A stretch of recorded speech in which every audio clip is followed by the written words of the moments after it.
Ongea na Mwenyekiti wiki hii. Hiki ni kipindi maalum kinachoangazia maendeleo ya halmashauri ya Kibaha, miradi na utekelezaji wake. Karibu sana Kibaha DC Online TV. Habari ya leo ndugu watazamaji wa Kibaha DC Online TV ambayo inapatikana hapa katika halmashauri ya wilaya ya Kibaha. Na leo nipo hapa kwa ajili ya kuongea na wananchi wa halmashauri na Watanzania kwa ujumla ambao wanaendelea kuifuatilia Kibaha DC Online TV. Kwenye siku ya leo tutaongelea swala kubwa la kwa kuwa tumekamilisha taarifa ya makusanyo ya mapato ya mwaka wa 25-26.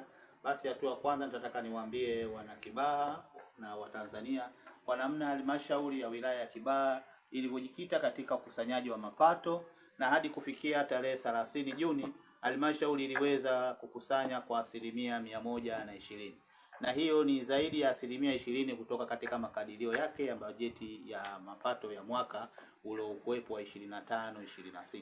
Kwa hali hiyo sasa najua itakwenda kuleta tumaini kubwa sana kwa wananchi, kwa sababu hali hiyo inaleta matumaini mazuri, kwa sababu tunaamini makusanyo ya fedha, makusanyo ya fedha ndiyo yanokwenda kutekeleza miradi ya maendeleo. Na miradi ya maendeleo huwezi kuifikia kama huna makusanyo mazuri. Na makusanyo mwaka huu nimekuwa amevunja rekodi. Ukiangalia kwa miaka mitatu nyuma tulikuwa tunakusanya kama bilioni 3 na milioni 800. Lakini kwa mwaka huu tuliweka makadirio ya bajeti ya awali kabisa ilikopo ni bilioni 5 na milioni 87. Baadaye tuliongezewa vifungu tukafikisha bilioni 8. Lakini mpaka tunakamilisha tarehe 30 Juni tumekusanya zaidi ya bilioni 12. Kwa hiyo ni hatua kubwa sana. Nachukua nafasi hii pia kuwapongeza wataalamu wangu na viongozi wengine tuonyesha ushirikiano, lakini na wananchi ambao wamejikita katika kulipa kodi mbalimbali ambazo zimeweza kutufanya tufikie makusanyo haya. Mheshimiwa Mwenyekiti, katika halmashauri ya wilaya ya Kibaha wananchi wamekuwa na mwitikio gani katika ukusanyaji wa mapato? Unaona mwitikio ni mkubwa.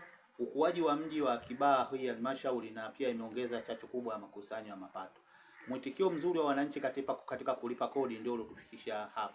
Kwa sababu umeona wananchi walikuwa wanajitoa katika ukataji wa leseni, wametoa katika ulipaji wa ushuru wa huduma, wamekuwa wanalipa service levy, wamekuwa wanalipa kodi mbalimbali ambazo kodi za madini, kodi za mazao ya misitu, ambayo ametupelekea ununuzi wa viwanja, mauzo ya ardhi ya viwanja na wananchi walikuwa wananunua.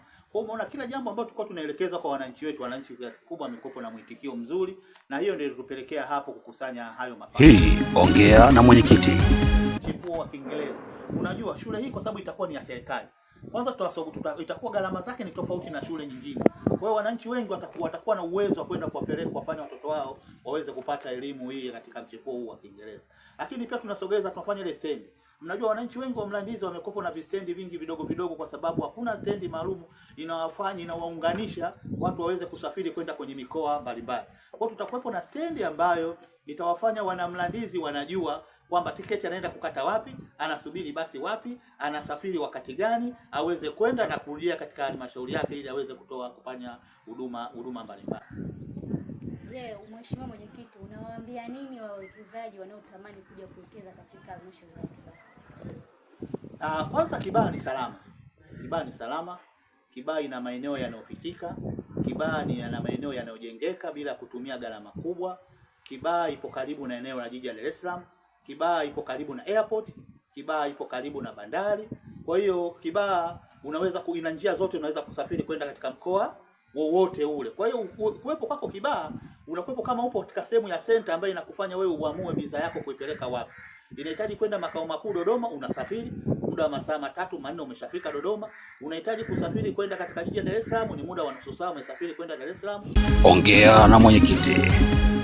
Kwa sababu ukienda kwenye kongani zetu za viwanda zote tayari zina maji, tayari zina umeme.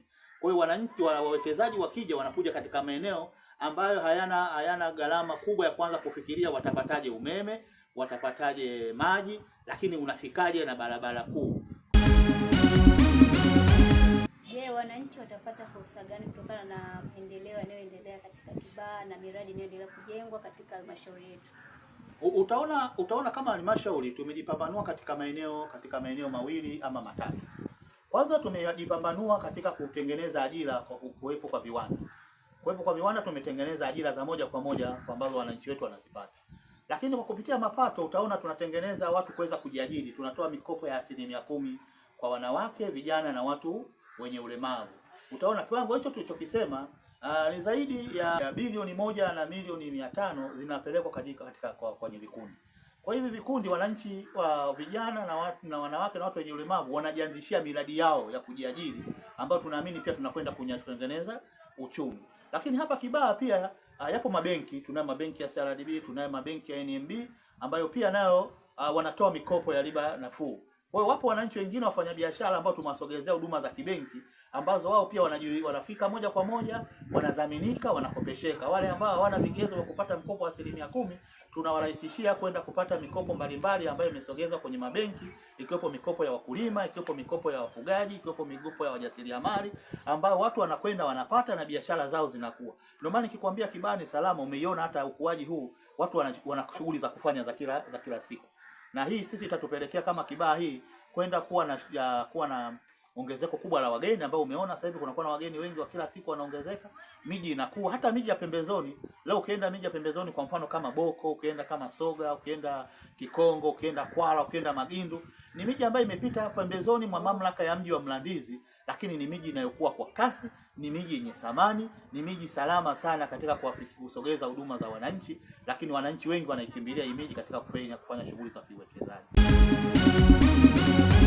Naendelea kuwapongeza walimu na nitaendelea kuwapongeza viongozi wote wanaotoa ushirikiano, hasa pia bodi za shule kwa namna zinavyoendelea kusimamia, zinavyoendelea kutatua changamoto zinazotufanya kwamba twende tukashonyeshe matokeo mazuri. Lakini pia mkurugenzi, namna gani kama halmashauri inavyopanga mipango ya kuona inapeleka kutatua kero mbalimbali zinazoondolea vikwazo walimu katika ufundishaji na wanafunzi katika kujifunza. Kwa hiyo mkurugenzi anapoendelea kuandaa mipango mbalimbali ya kuondoa kero na kupunguza changamoto, mimi ninaamini tutaendelea kupata matokeo mazuri zaidi. Hii ni Kibaha mpya, hii ni Kibaha ya matokeo, na huu ni mwanzo. Mwakani tutaendelea kuwa na vizuri zaidi. Asanteni sana.